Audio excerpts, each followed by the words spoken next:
To recenter this room, I would like to ask all of you to take a collective breath with me. Breathe in, breathe out. For my talk, I'd like you all to think back to the past. Think about middle school. Quite a transformative year. Can you remember a teacher who impacted who you are today? What mark did they leave, and how did they do so? For me, the teacher that comes to mind when I think about this question is one who is quite unforgettable, because he exuded this unexplained faith that made me believe I could be anything I set my mind to be. Teachers like these can make you become so engaged in the classroom, making you want to be the first to raise your hand and answer questions that you may or may not know the answer to. Assist with classroom duties, like filing papers. The teacher who left their mark on me needed my assistance. And of course, I was so eager to do so.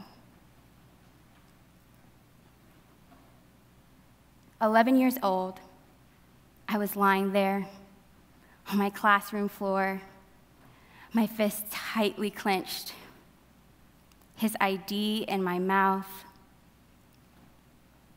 his keys jingling every time he drilled into me, thrusting himself upon my 80-pound body.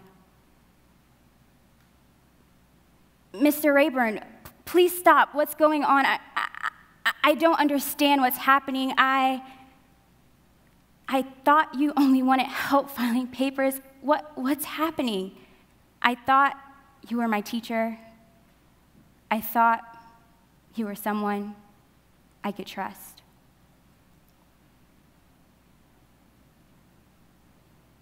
What's the difference between bravery and courage? Many people use the terms interchangeably, when in fact, they are diametrically opposed. To be brave is to act with the absence of fear, whereas to be courageous is to act in the presence of it. Both actions are important, but it's equally important to understand which action you're performing, to be aware of your proximity to fear. 1 in 4 girls will be abused by the time they reach 18.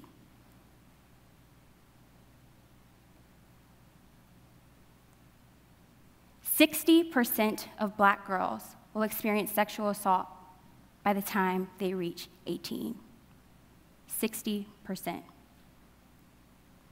60%. For every 1 Black woman that reports her sexual assault, there will be at least 15 who do not. 1 to 15. I was only 11 years old when I locked my inner child in a deep cage of silence. With all the bad experiences and memories, I felt as though silence was my only chance at survival. Survival as a Black person, and especially as a Black woman.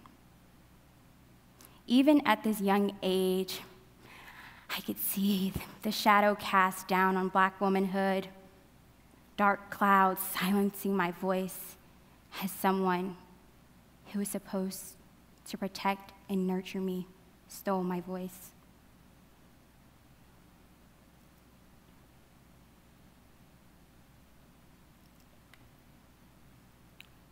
I wasn't really sure what was going to happen next.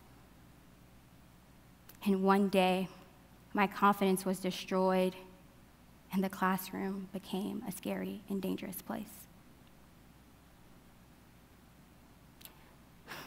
I thought I locked myself and buried a piece of myself away in this cage that would forever remain locked with all the bad memories that would never again resurface.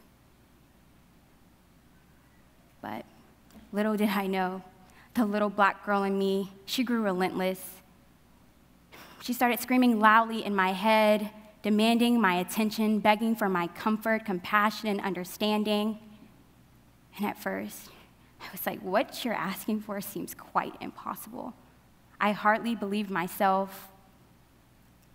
The pieces were so fragmented.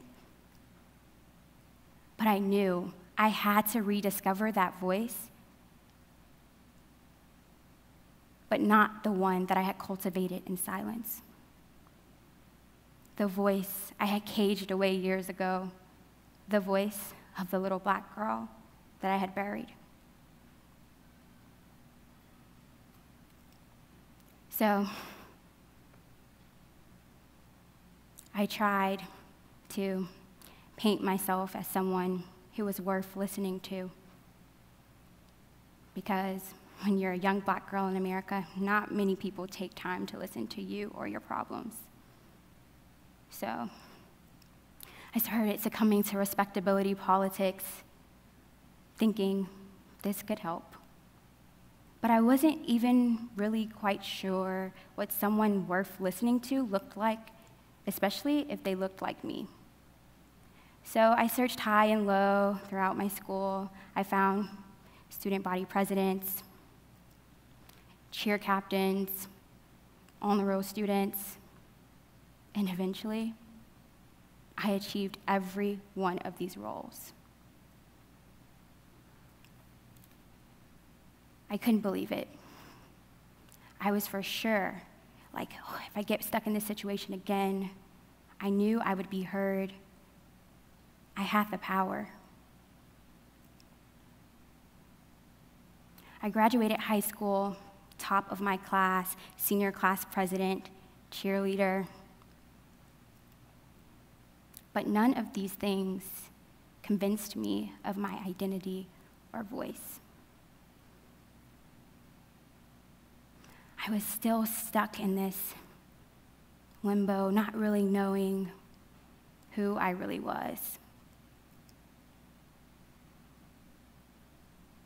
So, as I replicated these people who I believed had a voice, I inadvertently hoped that I would be placed in this situation again.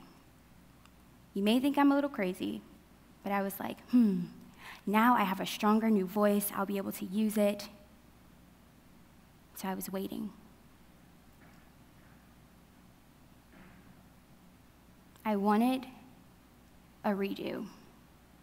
I wanted the opportunity to prove my new, stronger voice to myself. I wanted to be asked to simply file papers. Because this time, when I screamed, I would scream so loud that my voice would literally tear walls down and reverberate through the roof. Fast forward, 8 years later,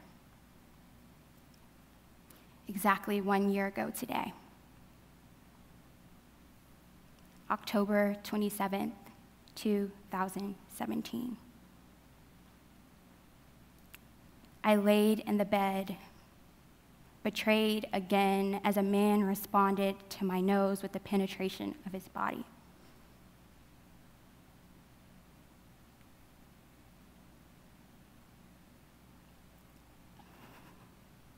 I screamed at the top of my lungs and was devastated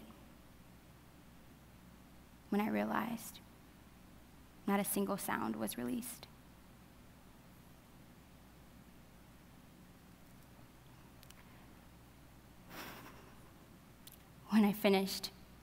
When he finished, as I lied still in the confines of my room, the first thing I noticed were framed photographs of me as a student, as a cheerleader, as vice president of Georgetown's Black Student Association. I had gained up and mustered up all the courage to be on this platform in case I were to ever be harmed again. But yet, there was still one problem. One problem still remained. I was still silent. I couldn't say a word.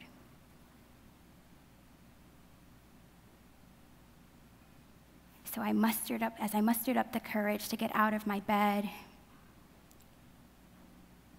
and wash away the protrudeness, I learned that there was no escaping or washing away this culturally imposed code of silence. This silence was something that had persisted ever since I was that young girl lying on the floor in the classroom looking for a way to survive. Once I realized this, I set myself out to try and find ways to break the code. So you may ask, what is this code of silence? Well, the basic code of silence, the logic behind it goes, Black women, time heals all wounds, and Black women should just get over their trauma and quit using it as an excuse for whatever problems or issues they face, even when their mental and physical well-being is at risk.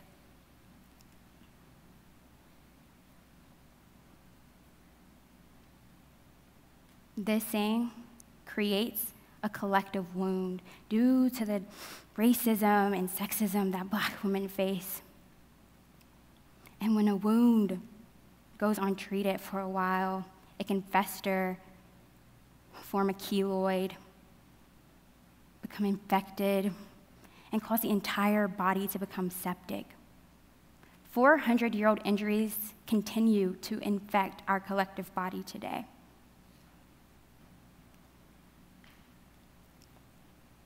So as I realized this,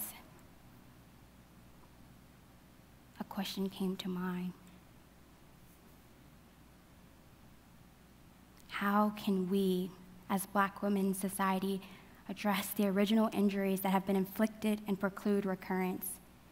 And what remedies exist that will make Black women whole again, free from participating in and perpetuating the code of silence?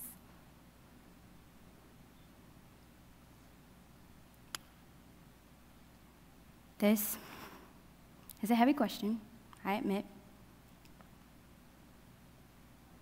As you see in the news lately, I'm not the first woman or recent woman as of now to find my courage. With the Me Too movement, there have been many victims, survivors coming forward.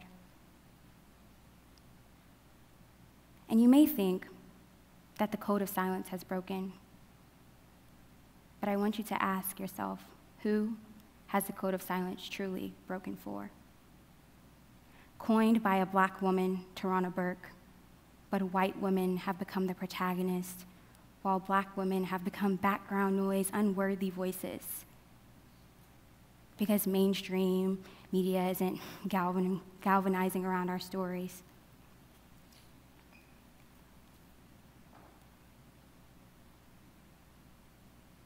While Black women have found many ways to resist sexual victimization, I would like to address the code of silence by encouraging society to support Black women and seek out their voices, even those that shake.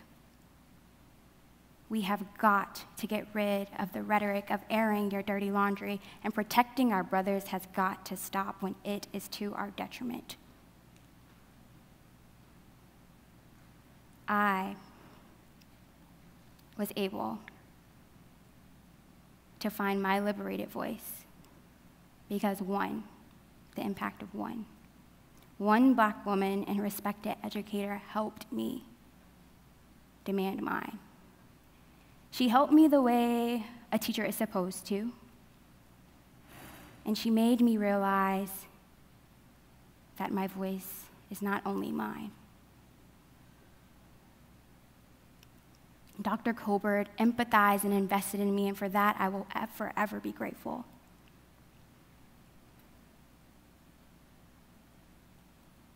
I encourage you all to think about the impact you could have. I know, as I stand on this stage, that I am not the only Black woman who has suffered through this. There are so many who suffer silently. I am not my sister's keeper. I am my sister, and she is I. So from the little girl in me to the little girl in anyone out there, I have seen what you have gone through. I have seen you alone. I have seen you suffering in silence, suppressing your innocence because someone took unfair advantage of that. I have seen you feel unsafe, and I have seen you wondering when it will be safe to come out. There is nothing shameful about asking for help the way I was once so afraid to do. Within a couple years of therapy, thanks to an amazing therapist, Dr. Shirley, I am able to stand on this stage with a hell of a lot of courage, my voice still shaking, and me being quite vulnerable, and free the inner caged-up Black girl who needed to be set free. It is time that we as society stop waiting for Black women to be heard and choose to listen to them instead. We have to seek out those voices who are the bravest among us, hiding in fear because of their pain. We need to be courageous in our efforts as we seek these voices out. Notice I say seek. Each and every one of you in this room can ignite change. We can be the collective voice, because it's not just one voice, it's all of our voices. And you may say, what can I do? What does the collective voice say? I'll get there in a minute. There are three words that can change a survivor's life. And the power that three words hold is amazing. And so I'm to the point where I'm going to ask each of you to look at the person to the left of you, to the right of you, to the person in front of you, and to the person behind you, and repeat after me. Say, I believe you. I believe you. I believe you. Thank you.